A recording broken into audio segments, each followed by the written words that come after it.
Conversar com o deputado Arthur Maia, ele que é o presidente da CPI mista dos atos do dia 8. E a preocupação é exatamente entender o que a CPI, como a CPI vai trabalhar essas imagens lá do Ministério da Justiça, que houve inclusive todo esse imbróglio para conseguir. Embora a CPI, que tem prerrogativa de poder judicial, requisitou, aprovou, determinou, o ministro da Justiça, Flávio Dino, não autorizou a entrega. Disse que apenas o faria com o consentimento do ministro Alexandre de Moraes do Supremo Tribunal Federal. Bom, isso, apesar de todo o direito que a CPI tem de requerer, aguardou-se o Supremo Tribunal Federal, essas imagens agora chegaram. Mas há pouco a gente falava do tamanho, qual exatamente, que imagens, de que câmera, de que tempo, qual o tempo dessas imagens todas, porque a preocupação é, e esse é o objetivo da CPMI e também de tudo, é transparência total no que aconteceu no dia 8. Bom, agora são 4 horas e 35 minutos. Vamos conversar então com o deputado Arthur Maia, o presidente da CPMI. Ele está lá com o Cláudio Dantas, nosso correspondente em Brasília, nosso comentarista de política em Brasília. Ô Dantas, seja bem-vindo. Agradeço também o deputado Arthur Maia por ter aceitado o nosso convite. Boa tarde.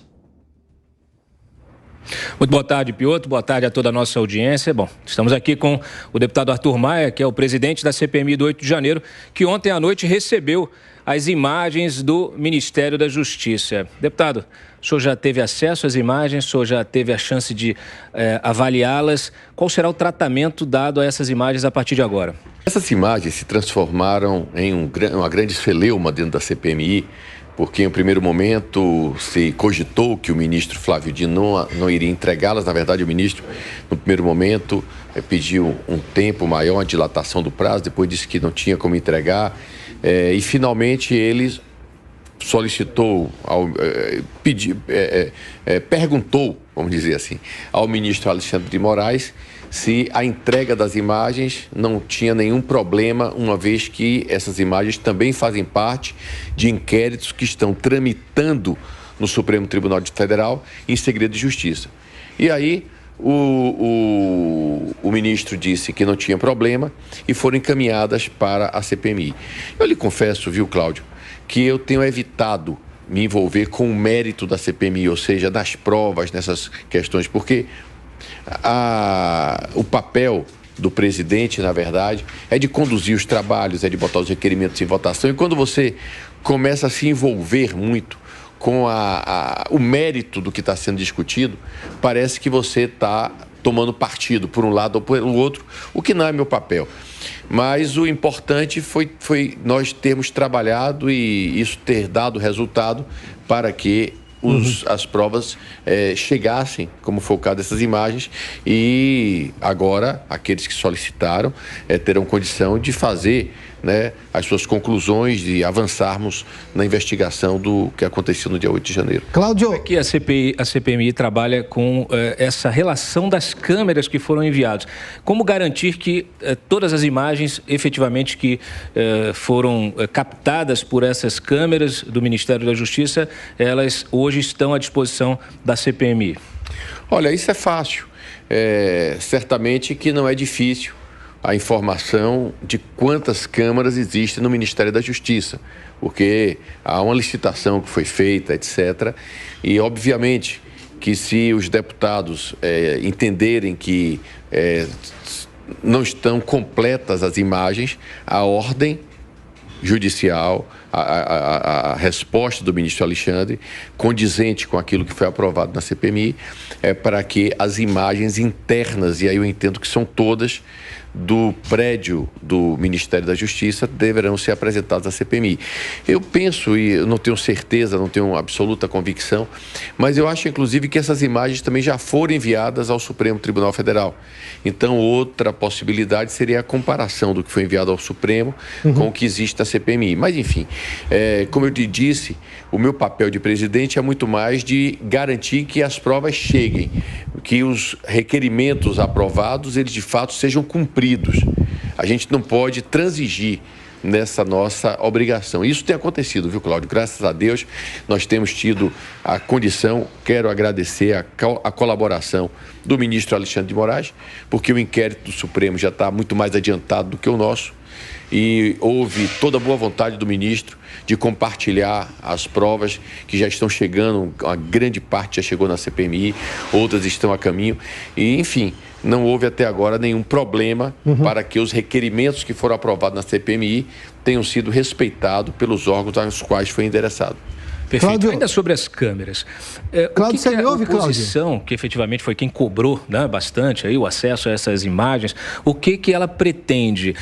Muitos integrantes ali que conversaram comigo me disseram que o que se espera é saber aonde estava a Força Nacional, efetivos da Força Nacional, porque eles suspeitam que havia efetivos da Força Nacional no Ministério da Justiça. É isso mesmo? Olha, aí é melhor você perguntar a quem fez o requerimento. Eu, como lhe disse, eu tenho, para preservar a minha condição de presidente do colegiado, eu não tenho que privilegiar a prova A ou prova B. A mim cabe ser imparcial, conduzir os trabalhos, colocar em votação os requerimentos apresentados pelos deputados, tanto do governo como oposição, sendo aprovados esses requerimentos, fazer com que eles sejam cumpridos, e estão sendo cumpridos. Se o deputado que apresentou o requerimento, ele entende que chegou de uma maneira incompleta, nós temos sim condição de pedir para que seja feita a complementação. Eu tenho a obrigação de presidir as reuniões onde estão sendo ouvidas as testemunhas e os investigados. Tudo isso é papel do presidente. Agora, eu não posso dizer e não tenho como dizer o que é que motiva cada deputado a fazer tal ou qual requerimento. Isso é papel de cada um e eles é que tem que... Cada um responde pelos requerimentos que estão fazendo. Tadu. Muito bem. A gente estava com... Piotr, justamente, vou te devolver aqui para você poder perguntar também. Tá, deputado, seja bem-vindo, Adalberto Piotr, aqui do estúdio da Jovem Pan News em São Paulo. Eu queria lhe fazer duas perguntas, mas vou fazer por partes. Primeiramente, essa questão das câmeras. Levando-se em conta essa primeira negativa do ministro Flávio Dino, isso obviamente chama a atenção, porque uma CPI tem sim condições e direitos constitucionais, ou seja, de seu poder judiciário nesse momento, ela pode requisitar, ela tem o direito de requisitar. A negativa do ministro Flávio Dino chamou bastante atenção. Daí, qual é exatamente a preocupação se ela não fica ainda mais redobrada em relação a esse material que agora está vindo lá do Ministério da Justiça para a investigação da CPMI? Há uma preocupação de que muita coisa pode não vir ou de que alguma coisa pode vir adulterada? Eu não estou dizendo que isso vai acontecer. Eu só estou pegando aqui algo que chama atenção. Por quê? Conhecedor do direito e do funcionamento de uma CPI, como é o ministro Flávio Dino, chama a atenção de o porquê dessa negativa inicial dele. Há essa preocupação da CPMI de checar exatamente se tudo que foi pedido vai realmente chegar à CPMI para fazer a investigação? Olha, eu acredito que sim. Eu espero que sim. De fato, há uma solicitação para que todas as câmaras sejam entregues. O ministro Flávio Dino, ele solicitou essa autorização ao ministro Alexandre de Moraes, foi feita a autorização, e quanto a uma eventual adulteração, eu não gostaria de maneira nenhuma de aventar sequer essa possibilidade, porque eu tenho que ter boa fé em relação às informações prestadas por uma autoridade como o ministro Flávio Dino. Então vamos aguardar, vamos ter calma. Eu gosto muito de usar aquela expressão bíblica que diz cada dia a sua agonia. Então, até que haja alguma prova em contrário, o ministro agiu corretamente, contribuiu com a CPMI, mandando as informações, e cabe, claro, àqueles que fizeram o requerimento avaliar se o requerimento está de acordo com o que foi solicitado, se está faltando alguma coisa. Se estiver faltando alguma coisa, nós vamos avaliar se de fato é condizente com o que foi aprovado e tocar para frente. Mas eu sou da opinião de que todas as provas devem ser apresentadas, todas. Não vejo motivo para que as pessoas estejam escondendo ou queiram esconder absolutamente nada. Não estou dizendo que o ministro Flávio Dino quer fazer isso ou qualquer outra autoridade deseje agir dessa forma. Mas é importante que, para que os fatos sejam elucidados, que de fato tudo seja apresentado. Nós tivemos um fato muito grave. Todos, eu acredito, têm interesse de esclarecer o que aconteceu. E eu espero que as pessoas ajam no sentido de apresentar as provas para que nós possamos, com toda clareza, identificar o que aconteceu no dia 8 de janeiro. Deputado, só um último questionamento. Cabe mais uma perguntinha aqui? Eu só queria mudar um pouco o assunto, mas fique à vontade, Dantas. Não, eu vou mudar a pauta também. Se você quiser, fica à vontade. Eu perguntei duas aqui direto, então pode, por favor, então, Piotr. tá ótimo, então. Deputado, o meu questionamento é sobre o que aconteceu, por exemplo, na CPI do MST, onde houve uma intervenção gigantesca lá do presidente da Câmara, do cancelamento, inclusive, do depoimento que já tinha sido aprovado ali por parte dos membros da CPI, do ministro-chefe da Casa Civil. E também da alteração da formação dos membros que partem ali da CPI do MST, que tinha maioria de oposição. No caso da CPMI, a maioria é governista, o que chama a atenção por esses aspectos também. Aliás, o senhor tem sido elogiado pelos membros da oposição, mesmo sendo minoria, pela condução que o senhor está fazendo do trabalho do ponto de vista republicano. O senhor teme que, com o avanço dessas investigações, se chegar muito próximo do governo, o fato, inclusive, de se ter essas imagens agora no Ministério da Justiça, que possa haver uma intervenção nos seus trabalhos ali também, dessa CPMI?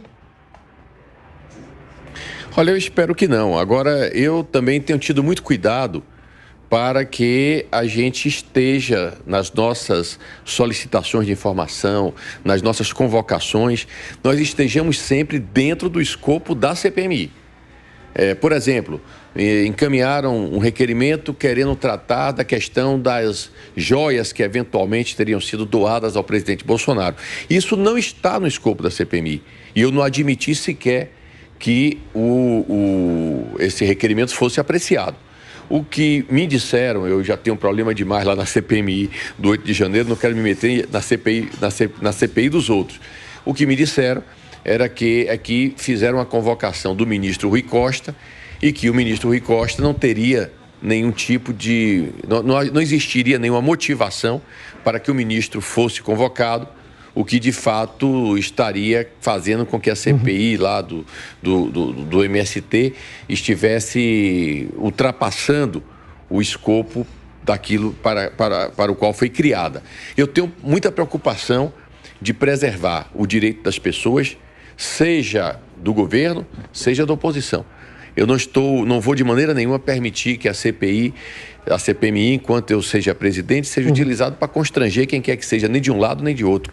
O propósito é a gente identificar o que aconteceu no dia 8 de janeiro. Contem comigo com esse propósito, mas não contem de maneira nenhuma para usar a CPMI, seja de um lado ou de outro, para fazer e para falar assuntos e para tratar de assuntos que não tem nada a ver com o 8 de janeiro. Essa é a minha ideia.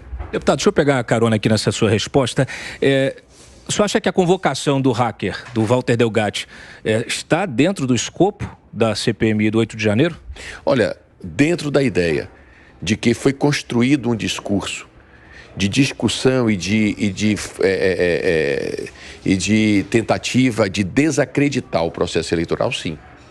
O que nós estamos é diante de uma gravíssima denúncia de que um hacker teria sido convocado, ao que consta na imprensa, não estou dizendo que foi isso, por uma deputada federal para fazer com que esse hacker entrasse numa urna eletrônica para desmoralizar o processo eleitoral brasileiro. Então, obviamente que isso é uma tentativa de desacreditar um processo que, ao meu ver, eu não vejo nenhuma dúvida em relação às urnas eletrônicas. Então, essa tentativa, sem dúvida, configura um ato de tentativa de modificar ou de tentar dar uma interpretação, vamos dizer, relativizada do resultado das eleições. E é por isso que ele foi convocado. É um fato extremamente grave, né? Eu penso que essas questões, assim, o deputado, ele tem que ter limite das suas atribuições. A deputada Carla Zambelli, ela já teve aquele problema grave lá em São Paulo durante a eleição, muito grave, ao meu ver, né? E a gente precisa, de fato, dar um tratamento, de investigar o que é que aconteceu. Pois não. Dantas, obrigado. Tem mais alguma pergunta aqui? Rapidinho, Dantas, por gentileza. Não, só curiosidade aqui de saber quando que a CPMI vai ouvir o general Gonçalves Dias. Eu espero que nos próximos 15 dias. Não há mais motivo para esperar. Nós fizemos uma cronologia. Então, nós estamos ainda nos atos pré-8 de janeiro. Mas eu acho que na semana que vem vamos ouvir o fotógrafo, vamos ouvir o hacker. E eu acho que se tiver mais alguma antes do G. Dias, é mais uma, mas eu acho que no máximo em 15 dias nós temos que ouvir o general G. Dias, já está na hora. Muito bem. Obrigado, deputado Piotr. Dantas, muito obrigado também ao deputado Arthur Maia, presidente da CPMI dos atos do dia 8, que nos atendeu gentilmente aqui na Jovem Pan.